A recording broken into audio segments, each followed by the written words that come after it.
Hello everyone, I am Professor Sonali Limaye here representing the subject of business communication. So basic question is, what is communication? Communication, it is nothing but it is the exchange of ideas, facts, opinion, or maybe figures, or maybe emotions between two or more persons. So basically communication. Communication means what? We are talking with each other. That is called communication. Why? Because in communication there are two persons are very important. One is sender and other one is receiver. Then only communication is possible. We all are human beings. So man is social animal. That means in communication we all are doing same thing. If we want to live in society, so we have to communicate with each other. Whatever it is, it may be our emotions, our opinions, our suggestions also. That is also called communication. So communication is nothing but it is talking with each other. We can talk in any medium, maybe by mobile phones, maybe by landline, maybe by emails or other mediums. So communication is the part of every human being's life. We can say it. So communication is very important. Okay. So what are the features of communication? So first one is, it is necessity of receiver and sender. What means? In communication there are two parties are necessary. One is receiver and other is sender. Or we can say it may be sender or receiver. Why? Because it is two-way process. Communication is two-way process. It is not one-way process. It is not possible. If we want to give our ideas or facts with each other, so other person is important. Other person means who? Receiver. So receiver is also very important in communication. Okay. Second one is media of communication. There are lots of medias are available. We can say social media, or we can direct communicate with each other. All these are factors of communication. Okay. Then we can say communication is continuous process. In society, when we live, we can't live alone. So we have to discuss with each other. Or we can say, if we want to share our feelings, our emotions with each other, so for that reason communication is very important. Okay. So it is continuous process. When we give information to other person, then other person also react or give response to us. What is good or what is bad. Or whatever our opinion he like or not. That person can give us this information. So communication is very continuous process. It is never stopping process, we can see.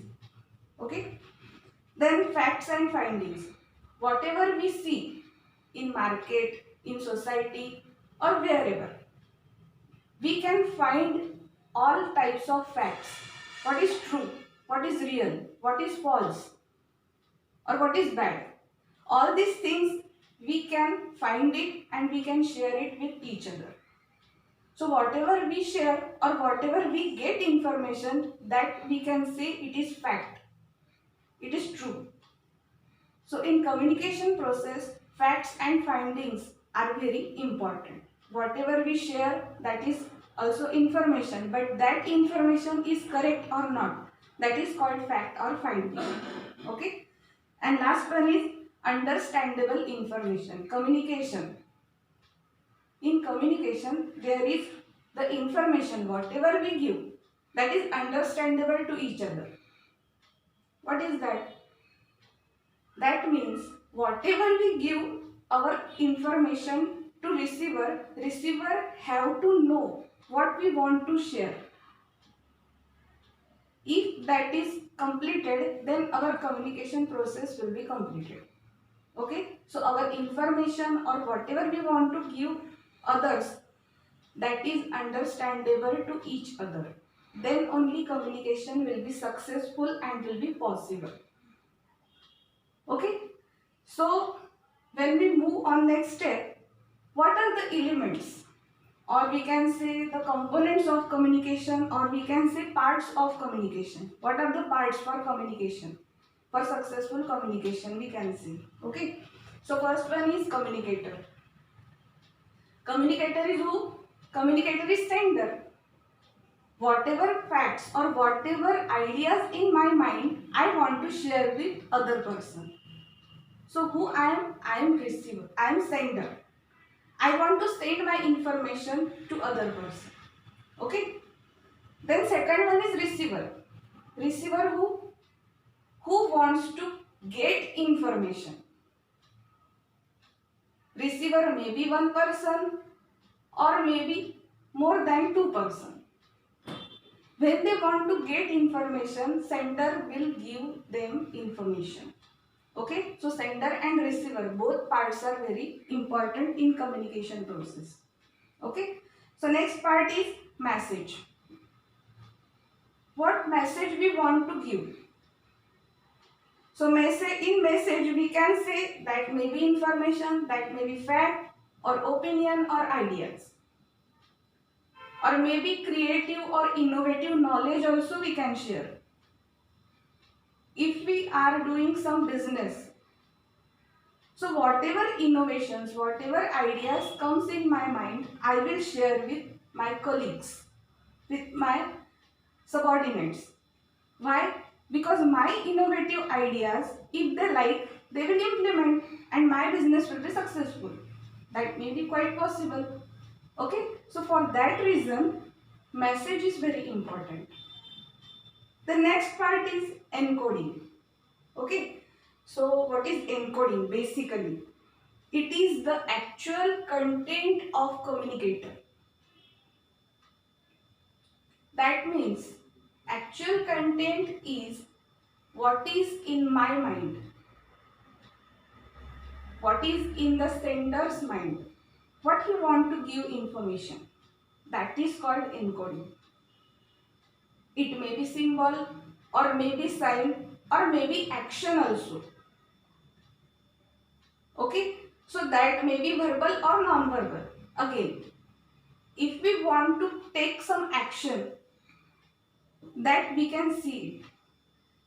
If we want to launch new product, we can give some slogans or some symbols for that particular product. So that is also the part of encoding.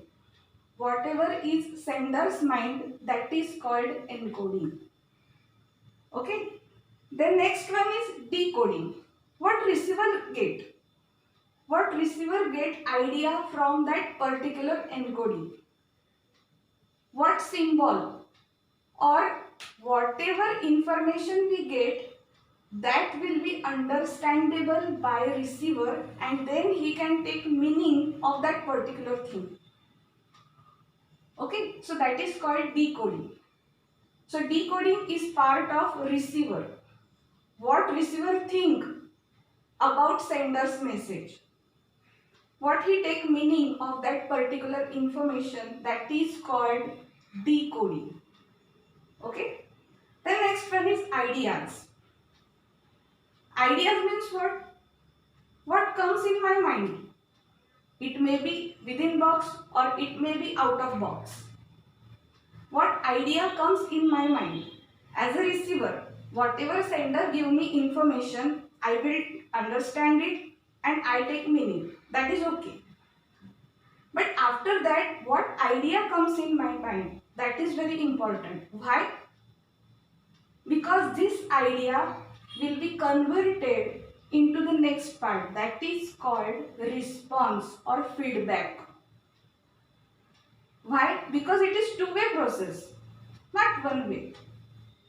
If sender send information, so at that time receiver first of all listen this.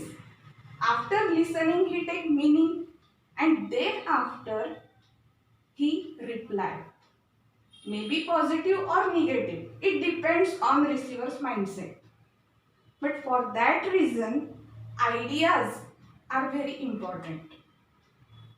Okay. The next one is channel. Channel is very important. So for two-way communication, or we can say if we want to get feedback immediately or instantly, we can use two-way process. Okay. So what is two-way process? We can talk by telephone, we can do chatting with messaging or WhatsApp, or we can use social medias, or we can say we can talk directly with each other. So what reflect we get immediate feedback. So it is the part of one way. And the second way is one way communication. That means whatever we saw in television program, whatever advertisement we see, what products launch, what is our need, and when we get that product or purchase that product, that response is very too long, or we can say it is time consuming. Okay. So if we want to communicate with each other, that channel is very important. If we want immediate feedback, we can play two-way communication, or if we want to take some more time, then one-way communication is preferable. And last one is feedback. So what is feedback? Feedback is nothing but receiver gives a response or reaction of that particular information, nothing else. Okay, so all these are elements of communication. So my dear students, if you like my video or whatever I taught you, so please subscribe my video or subscribe my channel on YouTube, so you can get more and more information about education. Thank you.